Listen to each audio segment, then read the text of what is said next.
Good evening, everyone. Welcome to the Environment Committee on the 6th of March 2025.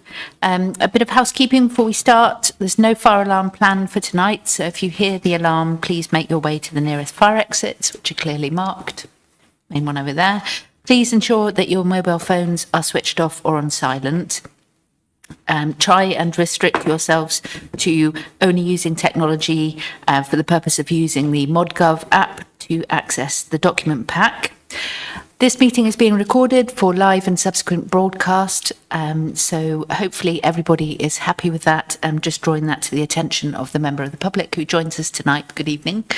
If you have any problems with being filmed, please come and have a chat to Democratic Services at the front. If you wish to speak during the meeting, please raise your hand and wait for an invitation from the chair. Please remember to turn your microphone off when you finish speaking. If you wouldn't mind facing the microphone while you're speaking, that's helpful, even if you are talking to something on the screen, just to make sure that your voice is picked up for the recording. And if you're referring to a particular report or slide, please make it clear which one you're talking about. And finally, at the end of the meeting, please remember to pick up your post from the members' room. So, first item on the agenda, apologies. I'm aware that we've had apologies from Councillor Tricia Watson, who unfortunately is not well tonight.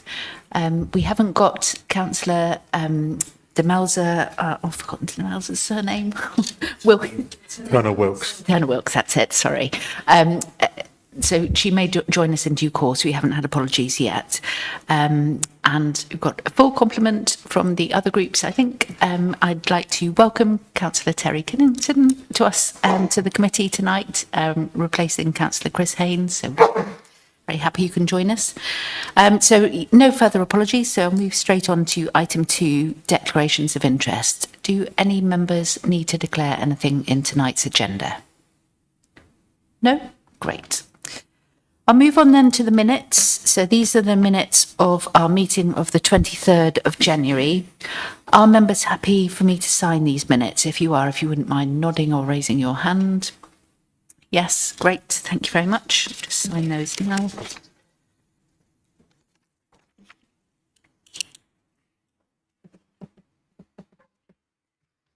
Thank you. So we move on to item 4, public questions, and we have had two public questions from Mr. Willett, who is here tonight. Hi, hello, Steve. Would you like to ask both of your questions together? Because as you've pointed out, we have a single answer. So if you'd like to read your 2 questions and then I'll respond. Yes, that's fine. So the first question was to do with the Local Plan National Highways SDC Statement of Common Ground letter. Excuse me. Letter 3rd of February 2025 and the SDC letter to inspectors 5th of December 2024.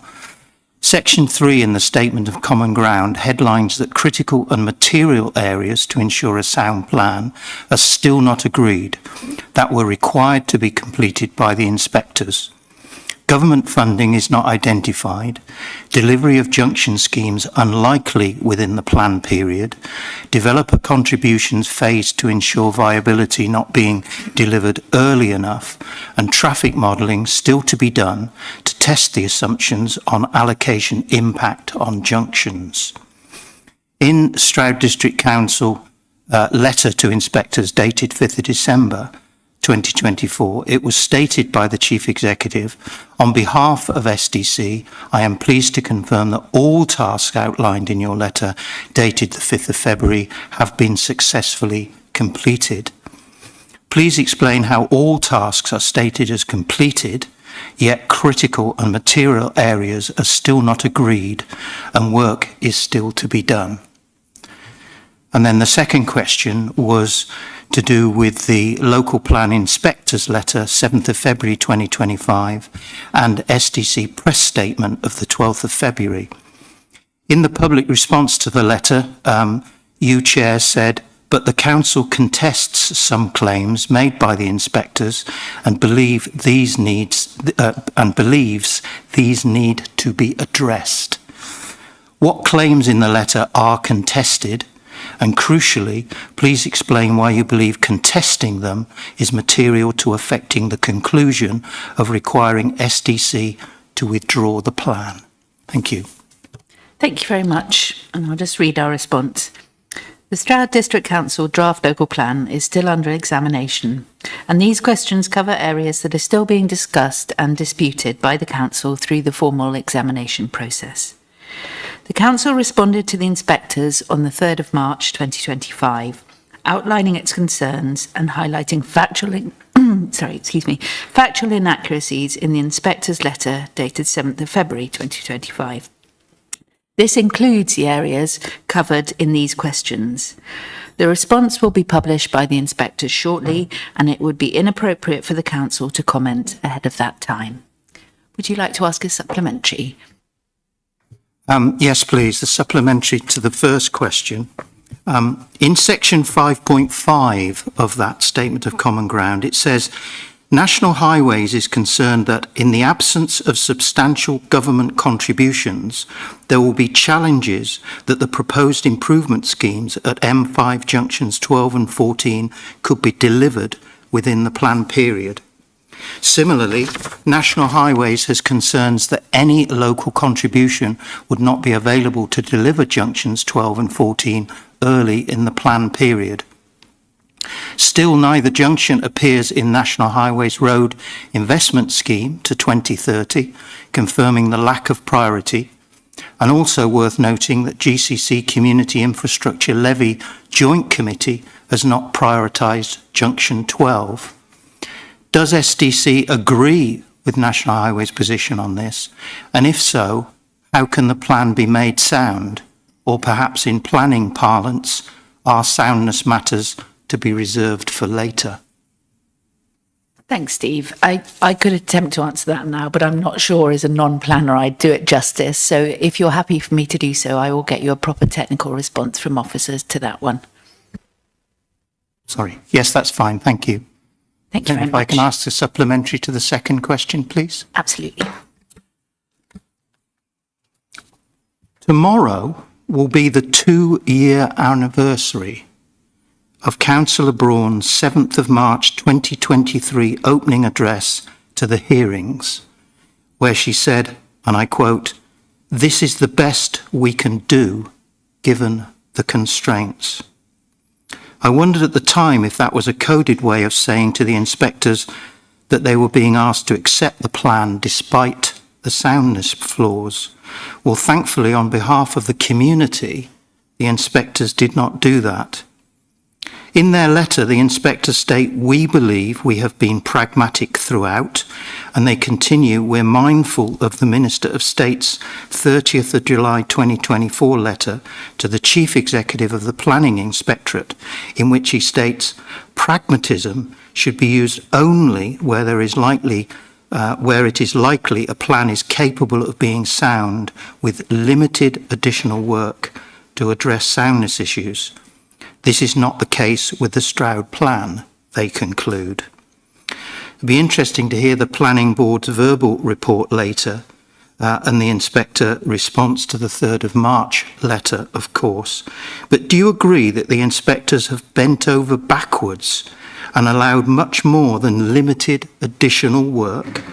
Will our democratic representatives have the opportunity for a public debate and vote to challenge the options and agree the way forward on behalf of the community, or is this still left to officers? Critically, I would ask, is anyone prepared to challenge the paradigm that this is the only way forward and that this is the best we can do? Thank you. Thank you. I think you need to see the letter. So I'm pleased that you will shortly be able to see the letter as soon as it's published by the programme officer, because it is, in the absence of that, it's very difficult to talk about these matters, but it is a very comprehensive response to the inspectors addressing, as the previous answer suggests, what we see as fundamental misunderstandings or inaccuracies around the approach that the inspectors have taken or assumptions that have been made. So in the absence of that letter, I don't feel I can answer this question fully. I feel very sure that when Councillor Braun made that address on the 7th of March 2 years ago, she was not implying that there were any soundness issues associated with the plan. I imagine, I can't remember offhand the precise context, but I imagine that she was talking about the physical constraints of our district, in that we have the whole of the Cotswold National Landscape Area on one side and we have the Severn and the flood risk area on the other, and that does fundamentally limit where we can put development in the district, and that does therefore impact what a local plan can look like for Stroud District. But, I'd have to go back and check the text to know that for sure. In terms of public debate, you know as well as I do that this plan is locked into the inspection process. That is not a process that allows for public engagement, except in very limited circumstances, and those members of the public who engaged at the first stage in terms of responding to the initial consultation, and therefore being able to attend the hearings, and therefore being able to engage in subsequent more limited pieces of consultation. It's just not something that the process allows for, that the public can then be asked at this point about next steps. If the inspectors were to suggest modifications to the plan, those modifications, my understanding, would then go out to consultation, but it's all as has been for some time in the hands of the inspectors what happens next. So I hope that gives you a reasonable answer to that one, but as I say, I'd really like to come back with a proper technical answer to the first one, if that's all right. Yes, that's fine, and thank you for your time. Thanks very much for joining us this evening.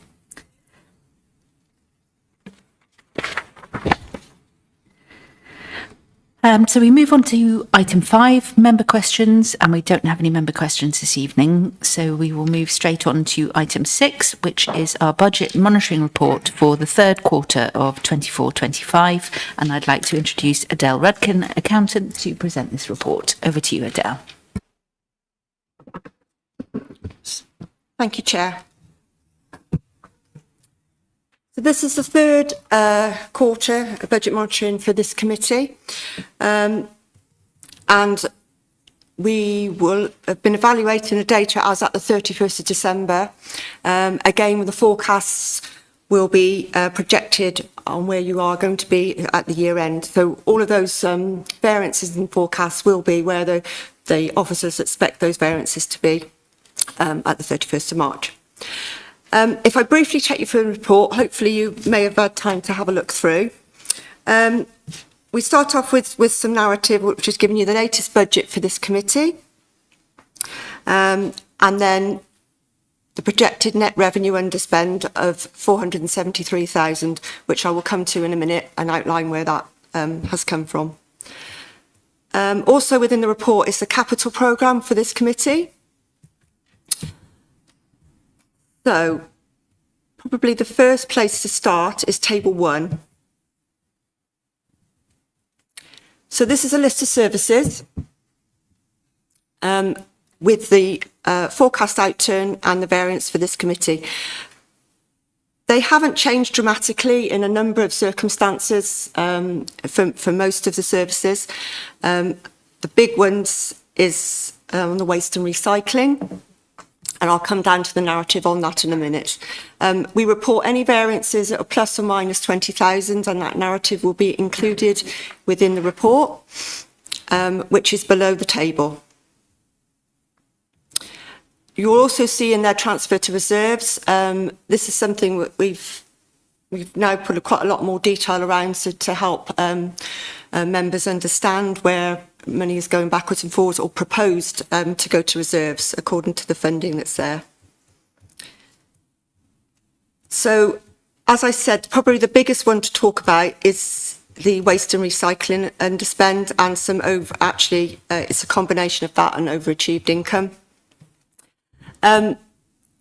We've been reporting all year that the recycling is showing in improved values. That is slightly up again, which is great news. There's some additional income on garden waste, but the budget has been adjusted for that for next year to accommodate that anyway. So it is an in-year variance, it's not an ongoing one. And there's some additional income realised from some Section 106 payments.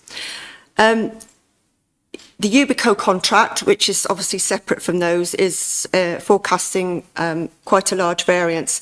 Now, this is mainly due to the savings on diesel. Originally, when the budget was put in, we were hopefully going to HVO, which has been moved back a little bit, which will not now come into effect until the beginning of the new financial year. So when the budget was set, it was set on those. So now we've got lower diesel prices. So now we've got savings within the budget, which is good. It's great news, but there's a good reason for it.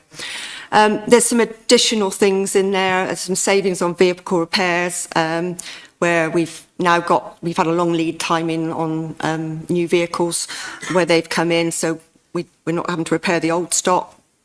Some vehicle hire is a bit higher, mainly because those vehicles that haven't come in, we've had to hire out. And then there's some other costs around in-cap technology. I'll get my words out in a minute. Just take a drop of water. So that's your biggest variance really tonight, and that's a forecast variance. There is one projected salary saving, and those feed through to Strategy and Resources Committee. Item 5, Table 3, is the Environment Committee Capital Programme, and that's all the projects that are applicable to this committee. When we did the budget as part of Q2, we reset a lot of those budgets because they are long-standing over a number of years. So a lot of them were actually reprofiled, the budget, so the variance, outturn variance, they should be on time. The biggest one is around the canal, but there's narratives to support that, and as members you will have been updates about the canal anyway.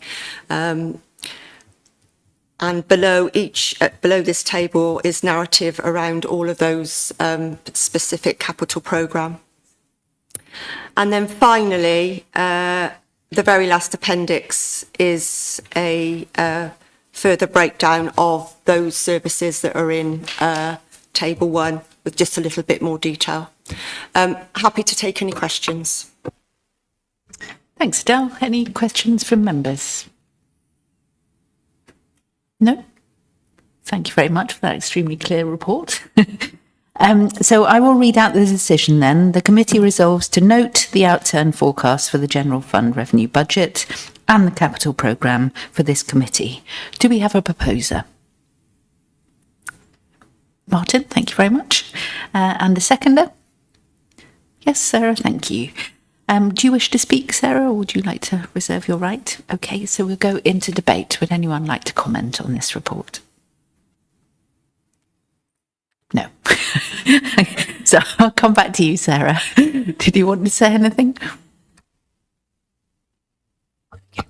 Sorry, I wasn't prepared for that, was I? No, just to say thank you to Adele for such a comprehensive report. And obviously, it's always nice to see in local government finances positive variances, because it's not a common thing. I think that shows a lot of the good decision making and clear strategy that we've had as an authority across the budget. So thank you, and well done, everybody. Thanks, Sarah. And Martin, did you want to say anything?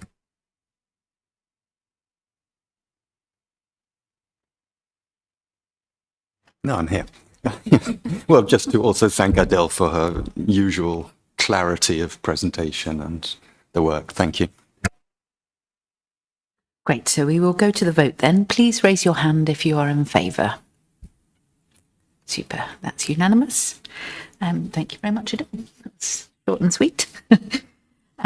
We'll move on now to our second item, which is the Bulky Waste Concessionary Scheme. And I'd like to introduce Mike Towson, Community Services Environment Manager, to present this report. Thank you very much, Chloe. Good evening, everyone. Nice to be here. The report in front of you this evening sort of sets out a proposed trial that we'd like to run. We all know that throughout the country, there is a problem with fly tipping. here in Stroud, broadly, we get about 100 cases per month. So every month, 100 reports come to us for fly tipping somewhere in the district, mainly on the highway, and it's a variety of items that are fly tipped. It's mainly classified as household waste, and as you can imagine, that classification of household waste can be really, really broad. Clearly, there's a commitment in the council plan to try and improve the situation and to do what we can as a council to assist residents and really improve improve what we see day to day and what our communities see. I know it can be incredibly frustrating. I've been talking to a couple of parish councils recently that are incredibly frustrated that one of the laybys in their parish keeps getting targeted. So, there's clearly things that we can do to influence that. And, obviously this report, lays out a trial that we hope will make it easier for residents most in need within the district. So happy to take any questions. Brilliant. Questions for Mike? No. Okay. So I will read the decision that we're considering. The committee resolves to A, approve the proposed trial to collect bulky waste as laid out in the report. B, delegate authority to the Community Services Environment Manager and Tenant Relationship Manager in consultation with the Chair and Vice Chair of Environment Committee to finalise a trial and decide the most appropriate mechanism to operate. And C, ask officers to return in the autumn to update on the trial outcomes and recommend next steps. Sorry, do we have a proposer? Maggie, and a seconder? Katie. Katie, would you like to speak? In which case we open it up for debate. Anyone else like to comment? Martin. Yeah, I just thank you, Mike. And I realise it's one of these things that seems that it should be simple. Let's give people a break on the picking up of bulky waste, and then the more you think about it, it's not so simple at all. But I did notice that white goods are only reckoned to be about 5%. So it strikes me it's not really the main purpose of this is perhaps not, maybe this should have been a question, sorry. But the question period went over so quickly. So possibly it's more to do with a service to our residents who are less able to pay the money. Perhaps that's a more important aspect of it than the reduction of fly tipping, although I do understand that, and I'm not sure how often it is counted as fly tipping when things get left outside people's houses because they haven't, I suppose that does count as fly tipping, but it's sort of somewhere in between, isn't it? So it does seem an important thing for us to offer as far as we can to a reduced, at least a reduced cost service. And I do understand why free probably doesn't work and has been tried and failed before. So the trial seems a good way forward. Thanks, Martin. Maggie. Thank you. Just building on what Martin's just said, I did notice that there was a comment in section 1.1 where it refers to the council plan. And it says to explore initiatives to reduce fly tipping, including low-income houses. And it seems to sort of bring those two together. And I'm thinking, are they combined? Or actually, as Martin says, I see this more as helping low-income families address a need to deal with bulky waste, in as much as it might help fly tipping, but I don't know whether there's a strong connection. Yeah, potentially. I think that's the usefulness of a trial. We can actually see it in operation, see what the impacts are. We'll be working very, very closely with our housing team, who have got data on what happens on their estates presently, and we'll compare that and contrast that to what happens when we implement the trial. So I think you're right. I think that it's hard to know that exact link at the minute, but I think hopefully if we have a trial, bring that back, and we can sort of do some analysis and put that in the report for next time, so you can make some decisions based on what's actually happening in the reality. Any other comments? Terry. Oh, sorry, yes, like, I'm glad you said what you said, Martin, because again, I wanted to ask a question, really. I would have thought... Very happy if you'd like to ask a question. Yeah, sorry, it's a bit quick. We've got quite a Bit short quick for a agenda new tonight, member. so if we need to sort of back up a bit, that's quick. fine. Sorry. No, I won't prejudge the outcomes of your investigations about, what I think fly tipping might result from households. I have seen the Ubico team in action. For my neighbours, I was delighted to see that their stuff outside the house was removed recently. What was my question? Oh, have you decided on which areas you're going to use in the pilot? Because may I make a plea for CamWest? Sorry. No, we haven't decided. We are giving that some consideration. I know Lawnside in particular was one that is sort of strongly featured in my conversations to date. But yeah, happy to take suggestions. I'll be guided, I think, by our housing team. Because they're probably best placed to to give me that indication. But yeah. Richard. Sorry, it's a point of information rather than anything else. So I've just been somewhere, and apparently the fly tipping, if you call it fly tipping, is in the common areas of the council building. So is that called fly tipping, or is that not fly tipping? For example, a bed that they obviously decided wasn't any good, they just chucked into the common area and people have to walk around it. Is that it? When you look at the survey, presumably it's in that kind of area. Would you be looking inside the building, or would you just be looking outside? Yes, good question. I think it'll be looking, in generality. I know you're right, because our housing team do fire risk assessments and quite often come across that sort of thing. It would be, we'd be looking at the whole site, including sort of access points and things like that. Okay, I'm not seeing. Oh, Steve. Half point, half question. Sorry, Chair. It was just to say how much it was really welcomed in the Stanleys. I can't remember the name of the scheme we did, but where we gave communities a skip sort of for a set period of time, and they could come out and put things in a skip, and then we would arrange for the skip to be taken away. I can't remember what we called that scheme, but that scheme. So it was, first of all, to say that was very welcome, and second of all, to say that when we analyse this trial, we'll be looking back at things that we've done in the past and looking at in comparison with other ways of enabling residents to get rid of bulky waste they don't want, and or tackling fly tipping. Yeah, we can certainly do that. I think it was community skips is the terminology, and I think my understanding of those community skips are that in some areas they've been really welcomed and really well used and used as intended, and in other areas not so much. They have a habit of causing their own issues, and therefore there isn't a particular keenness to use any funding for community skips as it stands. But again, we can certainly include that in the analysis, and if it bears out that actually that might be a better way to do things, we can come back to committee and have those discussions about how we move forward. To be honest, yeah. This is, our housing team have tried lots and lots and lots, to remedy the issues that we have. So, this is another step, to try and, resolve that situation.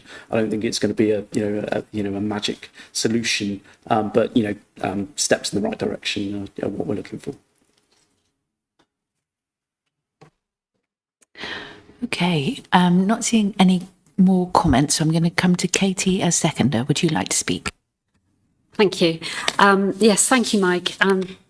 We really do appreciate the work that you and Gemma and the team have put into this, and also for listening to our concerns on the iterations of the proposal that you've worked on, and in particular that we didn't want to limit the effects, the benefits of the trial by putting a price on it. So that's really great. Thank you. and also your idea to involve the housing services team and see if there's the sort of community event that you were talking about, Steve, and maybe exploiting that as well. That sounds a good idea in the trial.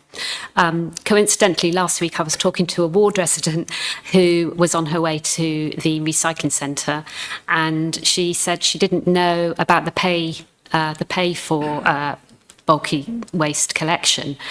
And it occurred to me that it might be an opportunity to maybe advertise that more widely. You might get more customers, more income that way, if you want it. I'm not sure if your resources can stretch to that, but if you do, it might be good because there are a lot of people who don't know about it.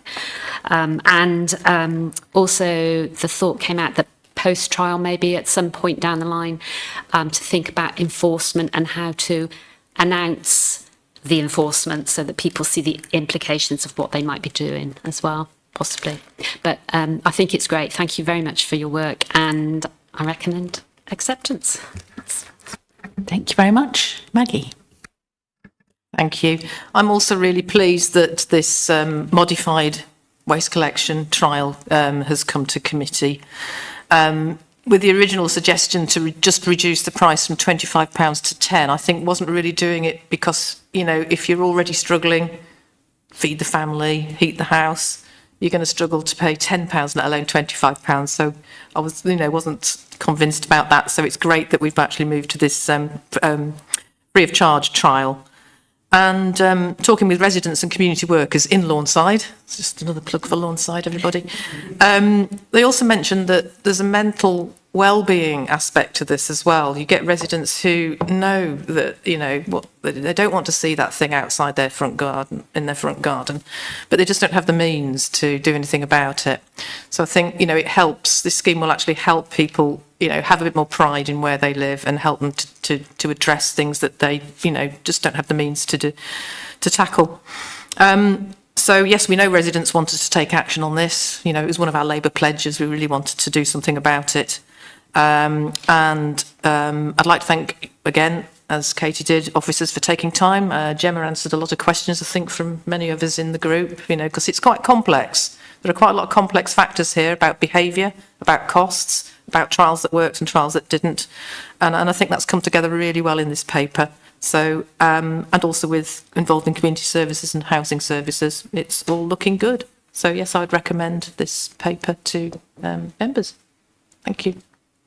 Brilliant. And I'd like to thank you both for the time that you've put into developing this with officers. So that is great. Thank you for bringing this forward. So if I could invite you to raise your hand if you're in favour. Great. That's unanimous. Thank you very much, everyone. And thank you, Mike. So we will move on now to item 8, which is our member officer reports. We've got a really good selection of reports this time, lots of interesting feedback from the various bodies that members of this committee sit on for the council. And so we will run through them briefly. I will invite the report writer to introduce the report if they wish, or it can just be taken as to note. And I will invite members to ask questions if they want to. So the first one is just a quick verbal update from me on the Strategic Planning Advisory Board meeting we had the other day. So that the main item was just a progress update on the local plan, primarily just letting members know that this letter was at the time being written. It has now been written and submitted to the inspector. It will shortly be published, and I would recommend giving it a read when it comes out. That should be in the next few days, but we will let members know when that happens. Second item was we were invited to contribute to the Land Use Framework consultation that came out recently. So we had a discussion around that, and members of the committee submitted their thoughts in relation to that. And the officer, Conrad, has now gone away to write that consultation report for us. Thirdly, the local development scheme. This is something that government have recently asked us to do. It's essentially a local plan timetable. So confirming in writing where each council is up to with their local plan process and what the next steps are.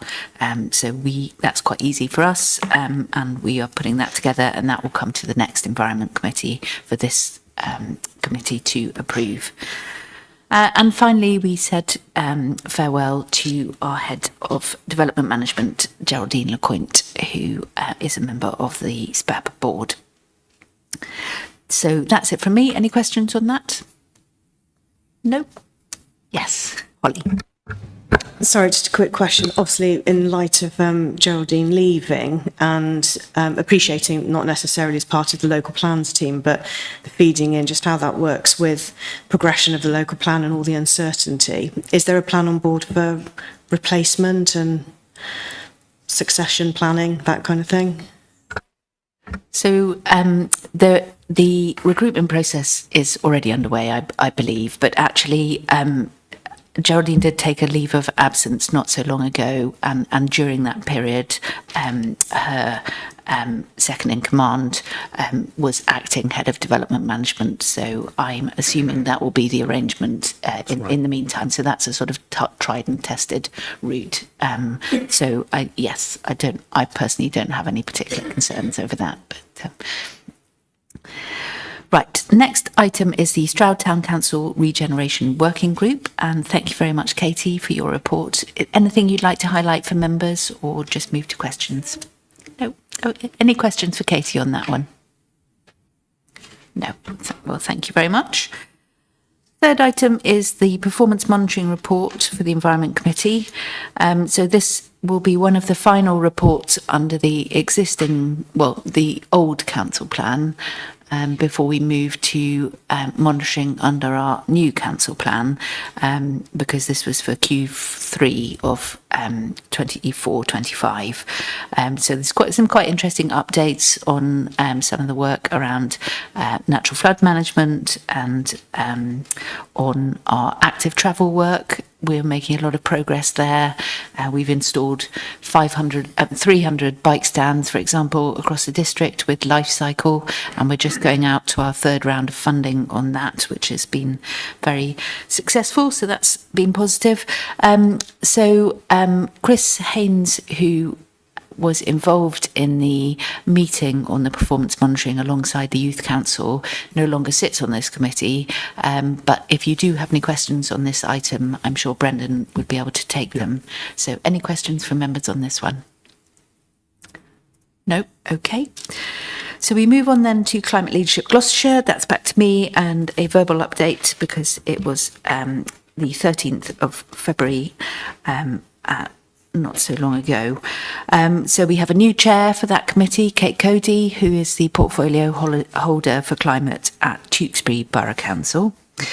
We had an update on the action plan from the county-wide climate coordinators, and specifically in relation to various funding bids that are underway. And the two principal items, though, were an update on the energy theme. So the main piece of work on that is the development of the local area energy plan for the county. The Centre for Sustainable Energy have been engaged to do that piece of work. They are probably the best organisation we could possibly have doing that piece of work because they are the specialists, and they're being supported by Regen, who are Bristol and Exeter based organisation who will be doing some of the more sort of community consultation aspects of the work. So that work is underway now. It began in February, and this first phase is expected to conclude in August. And you'll be able to see that come through the meeting notes for Climate Leadership Gloucestershire in due course. Second item we discussed was the waste theme, particular focus on the electrification of the various fleets of the councils around the county, and progress that's being made there, including the use of HVO as a fuel in the intermediate period, particularly for councils like ours, where the technology for the big waste vehicles to electrify is not quite there yet. And so we're having to use an intermediate solution. We also talked a bit about the waste model as we move towards local government reorganisation, which is going to be one of the trickier areas probably because there is almost no commonality in how councils do waste and recycling across the county. Everybody uses Ubico in different ways for different services. They're at different stages with regard to the electrification of the fleet, and we all have different recycling models, so even under simpler recycling. So that's going to be quite challenging, but also hopefully an opportunity to move towards best practice across the county and crucially not drop to the lowest common denominator. And finally, we had a session on what is working well in Climate Leadership Gloucestershire and what members of that committee feel is working less well, as this was the AGM for the group. So that was quite a productive discussion session. Any questions on that lot? Yes, Maggie. Sorry. Just going back to the waste theme, a lot of the aspects you raised there are also covered at the Gloucestershire Waste and Resource Partnership. So I don't know whether there's sort of linkages across there about best practice and so forth. Yes, so it's the same officer group essentially who sit on both the officer group CLOG in relation to waste and the officer group who support the Gloucestershire Resources and Waste Partnership. So very close linkage from that point of view. There's also some commonality in terms of which members are involved, although not for this council because it's obviously yourself and Tricia who sit on that committee for us. But I guess Climate Leadership Gloucestershire, when looking at waste, is particularly focused on the climate aspects, so hence electrification is a big focus, whereas the Resource and Waste Partnership goes a bit further, but there is overlap and that is acknowledged. Okay, great. Unless there are any other questions, I'll move on. Nope. Okay, so the next one was the biodiversity net gain information sheet, which Rebecca Charlie has put together for us. So yes, questions on that one, Terry?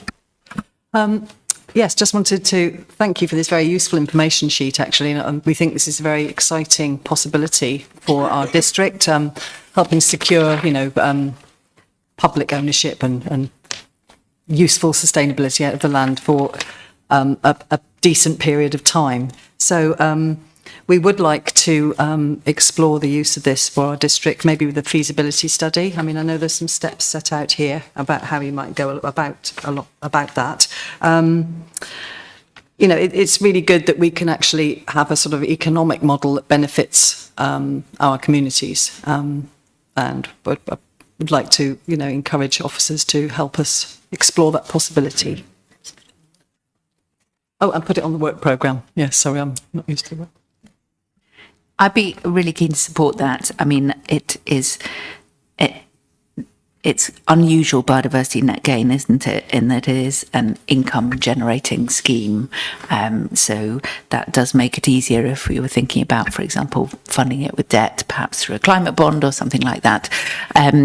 One thing that is always raised by officers when we talk about buying land with a view to doing things like biodiversity net gain is that it does come with a maintenance obligation, and we have a very small officer team, so that absolutely has to be part of the consideration, and biodiversity net gain in particular, because these are 30-year agreements, and we as a district council are not expected to exist further than 3 years into the future.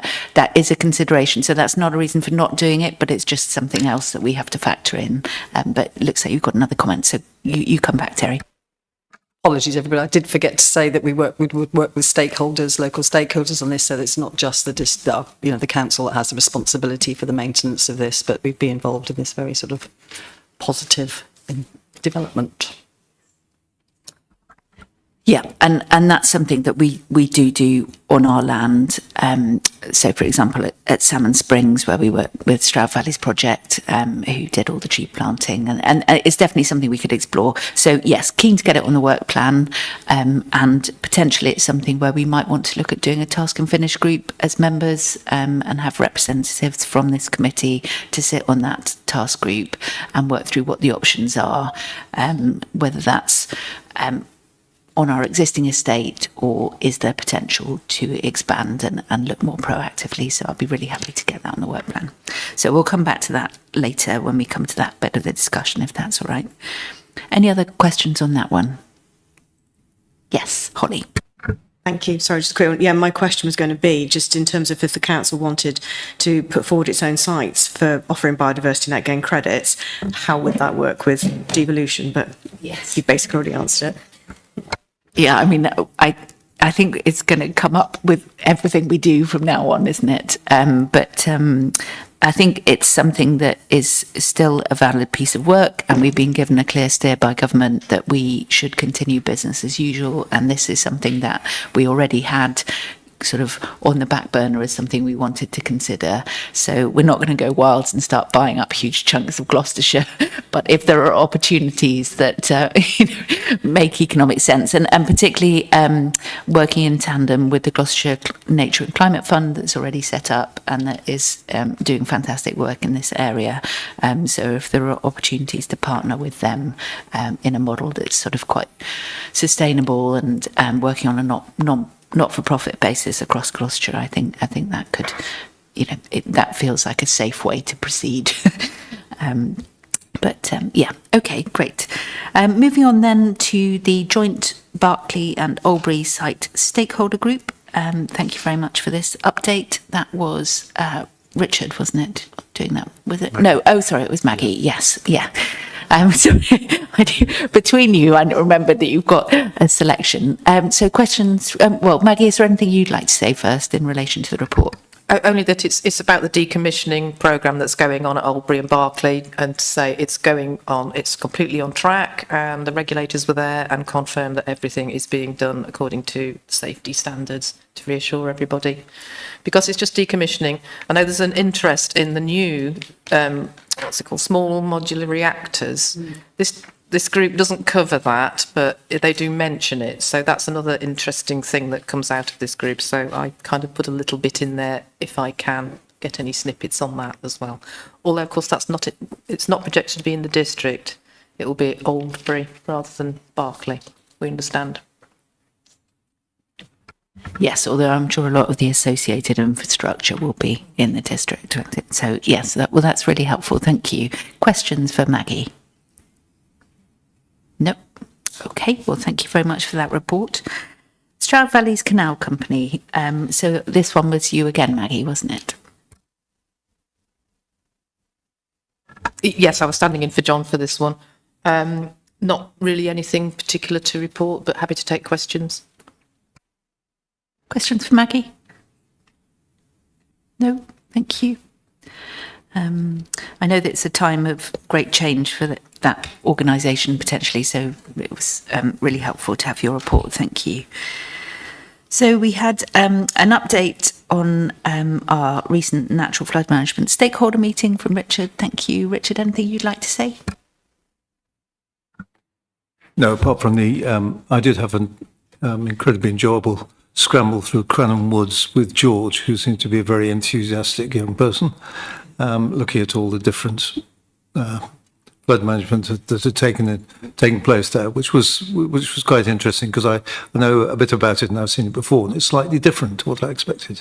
So it was enjoyable. But as you were at the meeting, you can check. I've summarised it very briefly, really. Great. No, it was a very helpful summary. Any questions for Richard? No? Okay. So we move on then to the Lower Severn Internal Drainage Board, and this is Richard again. Anything you'd like to say on that one? No, it was a very long meeting, which was shared very well, to be fair, and there was quite a lot of things gone through, particularly the budget, etc. But it's an organised. It's quite interesting because it's very engineering thought out, and so it's quite enjoyable to talk to them from that angle. But apart from that, the reports, as I said. Sounded like a lot of expenditure on new pumps. Questions for Richard on that one? Nope. Okay. And finally, Cotswold National Landscape. And this one was Martin. Anything you'd like to say, Martin? Yes, and just add to this, I said in the report that the DEFRA had not at that, when I wrote this a week ago, confirmed that funding for farming in protected landscapes, known as FIPL in the business, which has over the last, I think it's over the last 3 years, the National Landscape gets DEFRA money, which gets handed out to various sorts of projects, a wide range of projects, which have included in the Stroud area, the Stroud Community Agriculture Composting Bin, I think they got money for that, Stroud Valleys project, and all sorts of farming projects across the Cotswolds. And DEFRA have now confirmed that it's been about $1.5 million a year over the last 3 years. So it's a fair bit of money to hand out to good projects. And DEFRA have now confirmed that there will be at least one more year of funding. So that's good news. Thank you. And I recently went to the FIPL conference, and I was just blown away by such a fantastic selection of projects that have come out of this, and the success of the localised decision making that's really enabled the right people to be in the room. And I did put a copy actually in the members' room of the report. So if members wanted to have a look at it, it's there. Any questions for Martin? Yes, Sarah. It wasn't a specific question for Martin, but just a summary from all the reports, if that's okay, just to add in. As we're coming to the end of that list, it was just to thank everyone for the reports they put together. So as much as we haven't had a lot of questions this evening, it's because they were covered really comprehensively. So I just wanted to thank everyone because they're really useful to see and read. So appreciated. Thank you. We had one additional item which hadn't had time to get on the agenda for this time, which was the report from last night's Minchinhampton Rodborough and Rodborough Commons Advisory Committee. Thank you very much, Katie, Councillor Hoffman. So there are copies of that, I believe, at the back for members, and we will now get that into the agenda for subsequent meetings. So thank you for that. So we come then to our final item, which is the work programme. I'm just going to get it up on my screen.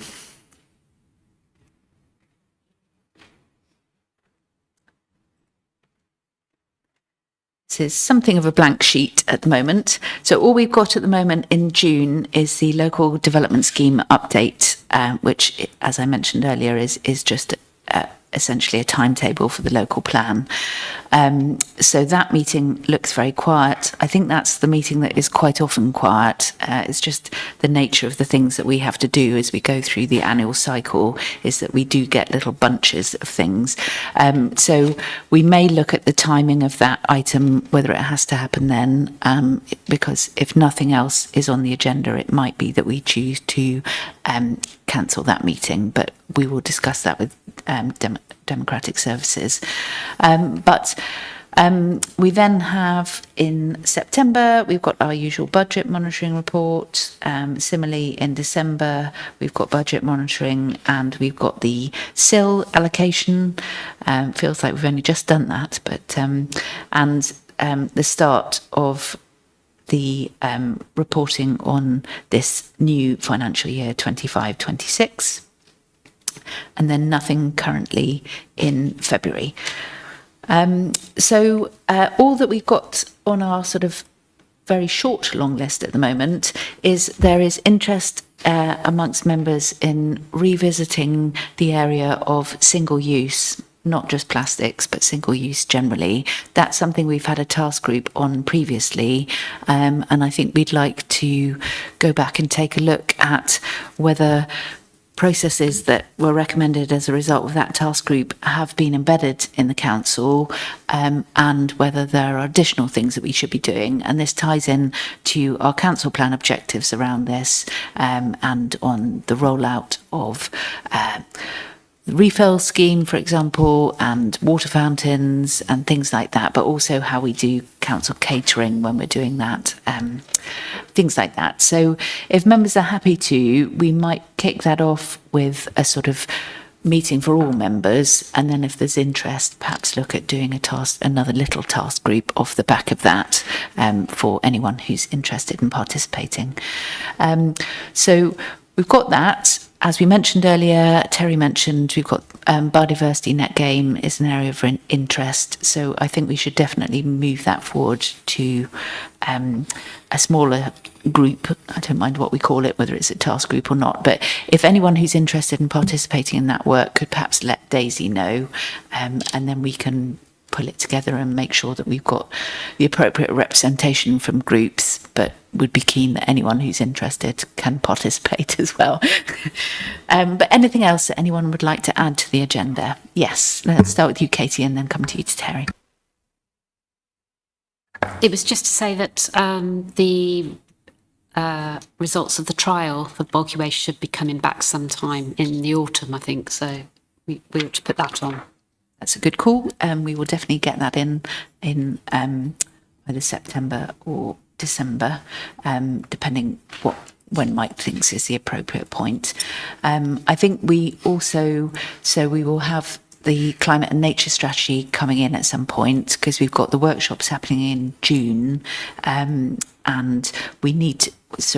we've got various other bodies that we need to do consultation with. So the Youth Council, we've got the Community Engagement Board, and then we've agreed that we'll do a public consultation as well, a sort of full public consultation on the strategy.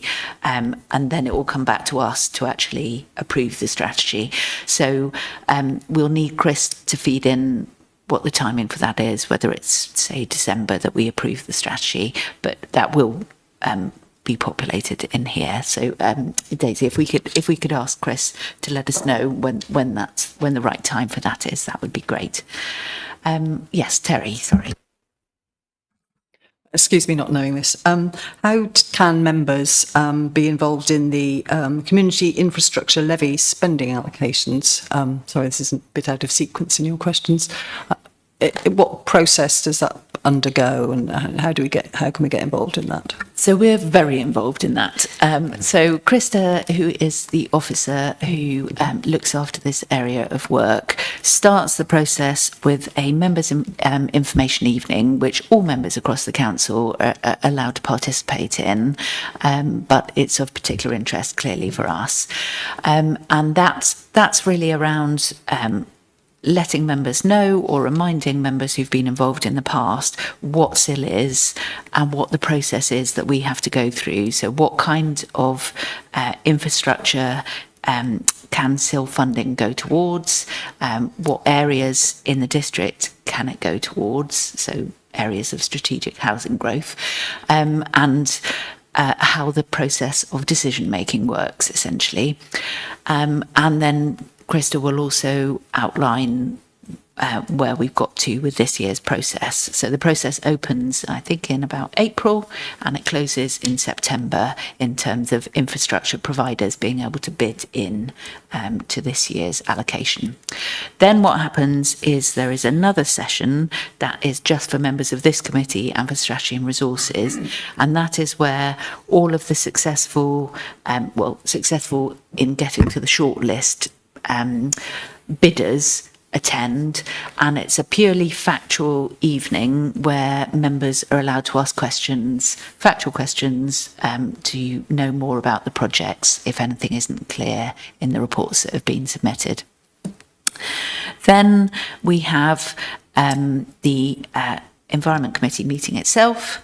Hopefully by the time we get there won't be any factual questions, because the idea is that we kind of work those out earlier, because although Krista will be with us on that evening, she isn't able to, on an instant basis, get answers. So that's why we have this more involved sort of build up to it. And our task on that evening is to decide whether we're happy with the officer's recommendation of which of the projects should go forward to be funded.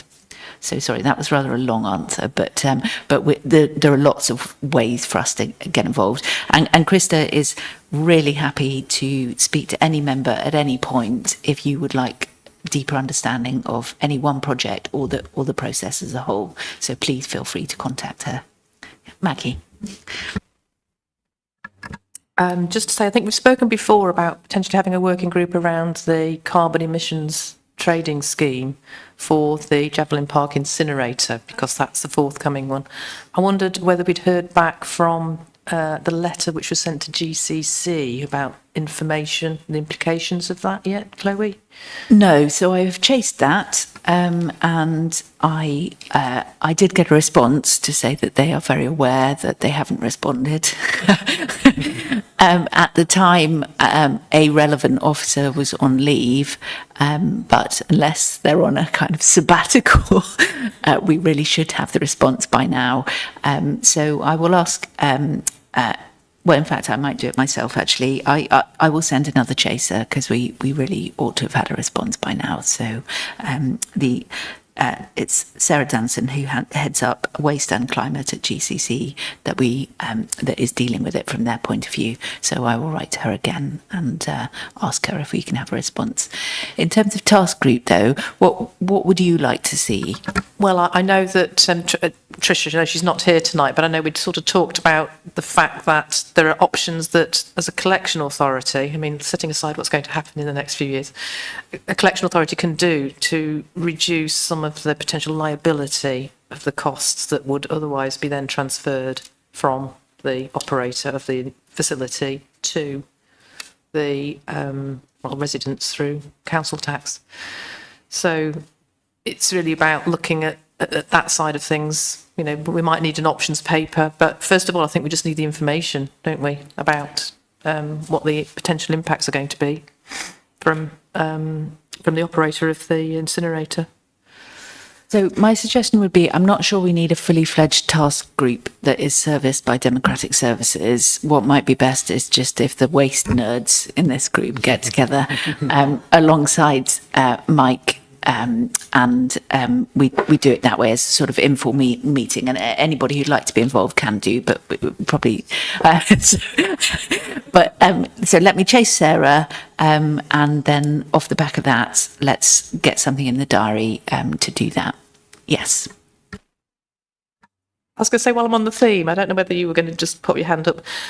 A few members have asked me if it would be if we could organise a visit to a recycling centre, for example, to see where the waste from the district, the curbside collection, gets sent to, so they can understand that a bit better. And I did have a conversation with Councillor Canning, who knows about these things. So I just wonder whether that might be something. I don't know whether it goes in the work programme or something else, Chloe, but I could see. You mean go up to Landor Street in Birmingham? So I presume you don't mean Gossington, because have you visited Gossington already? No, yes. So, yeah, I mean, I've previously visited Landor Street with Mike, and we could certainly look at that. Sarah might like to meet us there.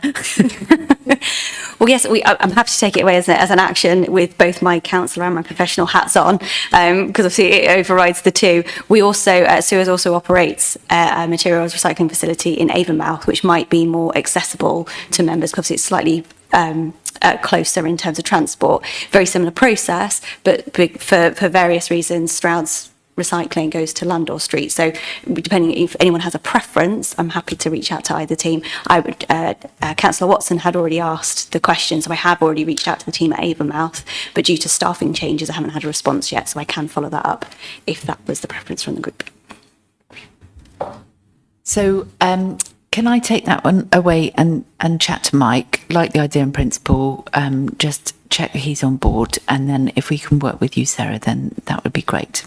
Yes. I'm more than happy to facilitate, but obviously with Mike's blessing, because obviously I understand there's a little bit of a strange grey area. Yeah. No, but that sounds really fun, and I'd actually be interested to go to Avonmouth as well, because I've been to the other one. So, but it was really interesting. Yes, Martin. There might be interest in Gossington, because I'm not sure all members have been there, or indeed members who are not on this committee. So perhaps we could set up a date with Mike for that. Yeah, it was part of the tour at the beginning of the council. So, but I missed it. But it's, I mean, easy enough to organise if members would like to go there. I mean, I think we could, with Monday being a down day, I think that is the day when it's generally easiest. But other members who haven't been to Gossington who would want to go. You haven't? No. Oh, okay, fine. No, you haven't either. Huh. None of you get on the bus. Yeah, I mean, Gossington is not nearly as exciting as the full-blown Murph. It's basically just you know, some compartments where things are piled up before they're taken to the MRF. But we can certainly look at doing both. I mean, we might potentially be able to sort of work them into a single, you know, tour, go down the A38 towards Avonmouth. But yeah, okay. Well, let's take that one away. A school trip would be fun. So sounds like there's lots of interest. So yes, very happy to speak to Mike about that. Richard. Don't we really need to be a microchip on a piece of rubbish to see where it actually goes? Yes, that that would also be fun. But we can ask those difficult questions of Sarah when we get to the Suez facility.